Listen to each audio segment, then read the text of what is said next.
हैं रेखाएं एवं कोण पर आधारित प्रमुख प्रमेय। अब इतने टर्म्स मैंने आपको बताए हैं, इससे आपको प्रमेय समझने में आसानी होगी और बहुत आसानी से अगर आप शुरू से देख रहे हैं वीडियो को, तो आप इन सारे प्रमेय को बहुत आसानी से समझ पाएंगे और अगले दिन जब मैं इससे रिलेटेड क्वेश्चन लेके आऊँगा, तो उस सभी क्वेश्चन का जवाब आप ज़रूर दे पाएंगे। जो नहीं दे पाएंगे उसको मैं अगर बताऊँगा तो समझ ज़रूर पाएंगे, ठीक है? तो अब आइए देखते हैं, अब अंत ही हो रहा है, लास्ट तक बने रहिए। रेखाएं एवं कोण पर आधारित प्रमेय। प्रमेय ये पहला है, रूल है। यदि दो रेखाएं परस्पर प्रतिच्छेद करती हैं तो शीर्षाभिमुख कोण बराबर होते हैं। ये मैंने आपको बताया है कि शीर्षाभिमुख है। अब इसमें मैं नाम रख दे रहा हूं A B C D O, ठीक है। अब इसमें कोण बराबर होंगे, कौन कौन से कोण? तो ये कोण इस कोण के बराबर होगा। जैसे लिख सकते हैं हम लोग कि AOB बराबर होगा किसके? COD के, COD के। और इधर भी अगर बात करें तो ये कोण इस कोण के बराबर होगा। जैसे इसका नाम अगर रखेंगे तो AOC बराबर होगा BOD के, BOD के, ठीक है। यही इस प्रमेय में बताया गया है। आप लोग इसका स्क्रीनशॉट ले लेंगे, इसको कॉपी पे लिख लेंगे, आपको जीवन भर ये याद रहेगा, ठीक है। दूसरा प्रमेय क्या है? दूसरा प्रमेय है कि यदि एक किरण एक रेखा पर खड़ी हो तो इस प्रकार बने दो आसन्न कोणों का योग 180 अंश है। मान लीजिए कि एक रेखा है AB, ठीक है, और इस पे एक किरण खड़ी है, किरण खड़ी है, ठीक है। अब इससे दो जो कोण बन रहे हैं, मान लीजिए कि इसका नाम मैं C रख दे रहा हूं और यहाँ वर्टेक्स है जो O, तो यही दोनों ना मैंने बताया था आपको कि आसन्न कोण है। एक ये कोण और ये कोण आसन्न कोण कहे जाएंगे, क्योंकि इसमें जो एक है भुजा उभयनिष्ठ है, वर्टेक्स जो है शीर्ष जो है वो भी उभयनिष्ठ है, और जो दोनों अउभयनिष्ठ रेखाएं हैं दोनों विपरीत दिशाएं में जा रही है, मतलब ये दोनों कोण आसन्न कोण है। और इनका जोड़, जैसे ये कोण हो जाएगा AOC, AOC, और इस कोण का नाम हो जाएगा BOC, BOC, और दोनों का जोड़ कितना होगा? तो 180 अंश होगा। यही इस प्रमेय में बताया गया है। ये मैं आपको पहले भी बता चुका हूं इसी वीडियो में। चलिए आगे चलते हैं। रेखाएं एवं कोण पर आधारित प्रमुख प्रमेय में तीसरा प्रमेय है, यदि एक तिर्यक रेखा ट्रांसवर्सल लाइन दो समांतर रेखाओं को प्रतिच्छेद करे तो संगत कोण बराबर होते हैं तथा इनका विलोम भी सत्य है।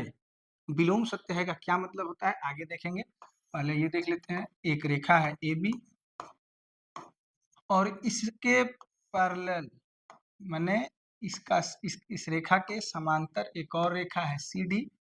यहाँ आपको कंडीशन जरूर ध्यान रखना है कि AB समांतर है किसके? CD के, ठीक है। AB और CD क्या है? समांतर रेखाएं हैं, और यहाँ एक तिर्यक रेखा इसको काट रही है, इसका नाम मैं EF रख दे रहा हूँ। और जो ये प्रतिच्छेद बिंदु है इसका नाम O और इसका नाम P रख दे रहा हूँ, ठीक है। अब यहाँ संगत कोण कौन कौन से होंगे? देखिए संगत कोण करस्पॉन्डिंग एंगल बराबर होते हैं और इसका विलोम भी सत्य है। विलोम सत्य है कि यदि दो समांतर रेखाएं एक तिर्यक रेखा द्वारा काटी जाती है तो इसके संगत कोण बराबर होते हैं। अब विलोम का मतलब है कि यदि संगत कोण बराबर है, तिर्यक रेखा द्वारा अगर दो लाइनों को काटा जाता है और संगत कोण बराबर है, इसका मतलब है कि दोनों रेखाएं आपस में समांतर होंगी, इसी को मैं विलोम कहूंगा, ठीक है। इसमें कहा गया है विलोम भी सत्य है, मतलब कि अगर ये दो रेखाओं को एक तिर्यक रेखा काट रही है और इससे जो संगत कोण बन रहे हैं बराबर है, तो दोनों रेखाएं भी आपस में पैरेलल होंगी, तो इसी को लिखा गया है कि विलोम भी सत्य है। पहले बताया गया है कि दोनों रेखाएं पैरेलल हैं और एक तिर्यक रेखा काट रही है, तो इसके संगत कोण बराबर होंगे। तो शर्त ये है और परिणाम निकल के आ रहा है कि संगत कोण बराबर है। अब विलोम कहना होगा तो शर्त में मैं रखूंगा कि संगत कोण बराबर है, और परिणाम ये निकल के आएगा कि ये दोनों रेखाएं क्या हो जाएंगी? समांतर हो जाएंगी, तो इसी को विलोम कहा जाता है, ठीक है। अब चलिए इसमें बात करते हैं। संगत कोण मैं आपको पहले बता चुका हूँ। संगत कोण मैंने बताया था, अगर इस रेखा के ऊपर का कोण है तो नीचे वाली रेखा के ऊपर के कोण का संगत होगा।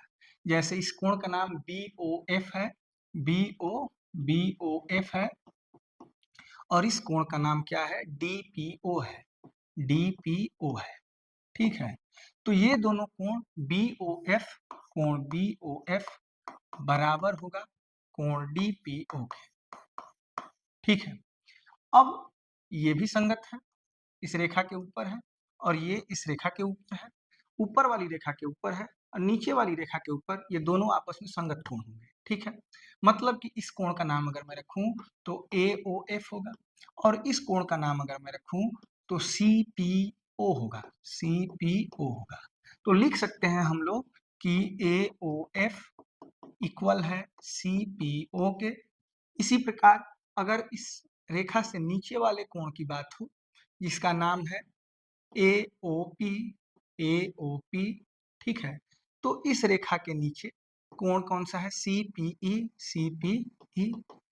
तो लिख सकते हैं हम लोग कि AOP इक्वल है CPE के। ऐसे ही इसके बराबर ये होगा क्योंकि इस रेखा से नीचे कोण का संगत होगा। तो ये ध्यान रखना है कि जब ये दोनों रेखाएं पैरेलल होंगी, समांतर होंगी, तो ये छेदी रेखा या इसको तिर्यक रेखा कहेंगे, ये तिर्यक रेखा काटेगी। तो जो संगत कोण बनेंगे, मैंने इससे पहले भी संगत कोण आपको समझाया है, तो जो संगत कोण बनेंगे आपस में बराबर होंगे। इसका यूज बहुत बार परीक्षाओं में पूछे जाने वाले प्रश्नों में होता है, तो इसको आप लोग जरूर स्क्रीनशॉट लेके अपने कॉपी पे इसका नोट जरूर बनाइएगा, ठीक है। चलिए अगले प्रमेय पे चलते हैं। यदि एक तिर्यक रेखा दो समांतर रेखाओं को प्रतिच्छेद करे तो एकांतर अंतःकोण का प्रत्येक युग्म बराबर होता है। अब यहाँ भी सेम बात है, AB है ये, ठीक है, और यहाँ CD है और शर्त क्या है कि AB पैरेलल है CD के, ठीक। अब यहाँ जो कोण बन रहे हैं, जैसे मान लीजिए, अब यहाँ मैं नाम ना लिख के केवल 1 2 3 4 लिख रहा हूँ, 1 2 3 और ये 4। वैसे ही यहाँ लिखूंगा 5 6 7 और 8। अब कहा जा रहा है कि यदि एक तिर्यक रेखा दो समांतर रेखाओं को प्रतिच्छेद करे तो एकांतर अंतःकोण का जिक्र किया गया है। तो आप जानते हैं अंतः का मतलब कि बीच वाले, जो दोनों रेखाओं के बीच में है, इनकी बात की जा रही है। तो 3 और 5 एकांतर अंतःकोण होंगे, कोण 3 बराबर होगा कोण 5 के। फिर ये कोण 4 बराबर होगा कोण 6 के, कोण 4 बराबर होगा कोण 6 के। तो यहाँ तो एकांतर अंतःकोण की बात की गई है, यहाँ आप एकांतर बाह्य कोण भी जरूर ध्यान में रखिएगा। अगर अंतःकोण बराबर होंगे तो बाह्य कोण भी बराबर होंगे। जैसे 1 बराबर हो जाएगा 7 के, 1 बराबर हो जाएगा 7 के, बाह्य कोण है ये, और ये 2 बराबर हो जाएगा 8 के, 2 बराबर हो जाएगा 8 के। तो यहाँ केवल एकांतर के बारे में कहा गया है, मैंने यहाँ बाह्य के बारे में भी बता दिया है।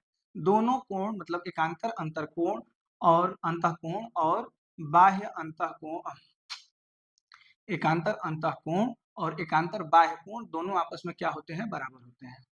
एकांतर से अंतः बराबर होगा और बाह्य से बाह्य बराबर होगा। एकांतर मतलब मैंने पहले भी बताया है कि लाइन के एक तरफ और लाइन के दूसरे तरफ को एकांतर कहते हैं, ठीक है। चलिए, यदि एक तिर्यक रेखा दो समांतर रेखाओं को प्रतिच्छेद करे तो तिर्यक रेखा के एक ही ओर के अंतःकोणों का योग समपूरक होता है। अब इसका मतलब क्या है, देखिए ये है, अब ये समांतर रेखा है, ये ध्यान रखना है कि ए बी सी और ये डी, दोनों रेखाएं ए बी और सी डी क्या है, समांतर रेखाएं हैं। ये शर्त है, शर्त ध्यान रखना है।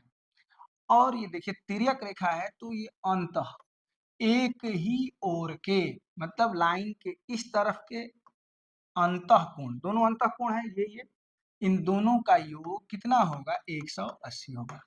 वैसे ही इधर के अंतःकोण कौन से है, एक ये है और एक ये है, दोनों का योग कितना होगा, 180 होगा।